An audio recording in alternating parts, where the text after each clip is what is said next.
namiji ya zama gwarzo. So gaskiya ne kici gabai shi bai juriyar azanci, zuma ta so wanda duk ya lasa ya rikice ya kicin abinci. Yau gani kan sana'a ta duba ko a dare ba na iya bacci, gani da raina da lafiyata na rasa samun farin ciki na.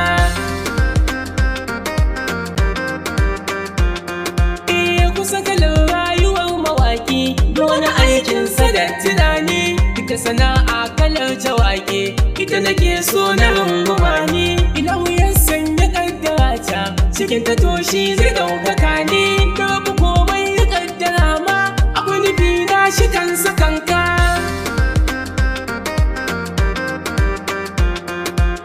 Waka sana'a aikin tunani bai ta ba sa kare bane ba, dubun mawaka akai a baya ko daraja ban siyo sa'a ba. Da malami kuma dan mawaki duka kiran mu a daina karna, wannan da aya yake kiransa hukumomi ya kiran kalamai. Tabbas mawaki ko a mutane sai na fada ba ko ne ba, ko da zaman nazari da tunani kadai da ce ba sauki ne ba.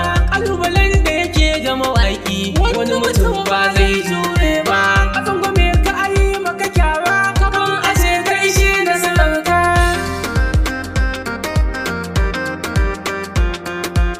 Waka sana'ar girma ce ai wanda ya kai aka yi ba duba, duk matsayin ka isar ka na ce ma biyan kudin ka ba za ka iya ba.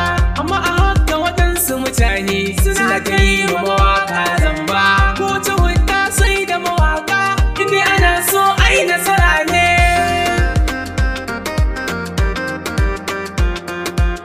Muke kiran jama'a ko yaushe su sai duk sako su kiyaye, mu ce ma 'ya'ya ko wani hali za su shige kada su kiyaye, ko a bikin aure in mun zo za ya fi shauƙi ko a ƙawaye.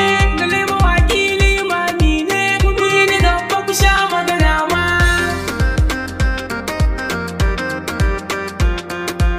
Ko a siyasa wanda ya ƙi mu a tafiyar ba zai nasara ba, mu da siyasar ko da mulkin in mukiya ba za su ishe ba. 'Yan kasuwa ma sai da mawaka da mu muke kalla a yi duba, muna da amfani da mutane ko mu dai da tsohon su sama.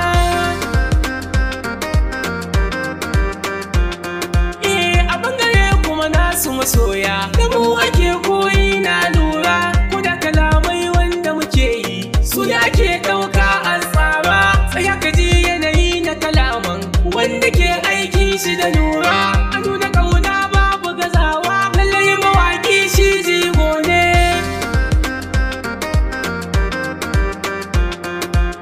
Wasu su ce mun zama maroƙa, 'yan wahala kuma wai mabarata, da mu da mai ciwo ko noma har wanda ke saƙa da musulta, inda akan yi kiran mu maroƙa su ma suna a saman hanya ta. Duka sana'a ce muka ɗauka, waka sana'a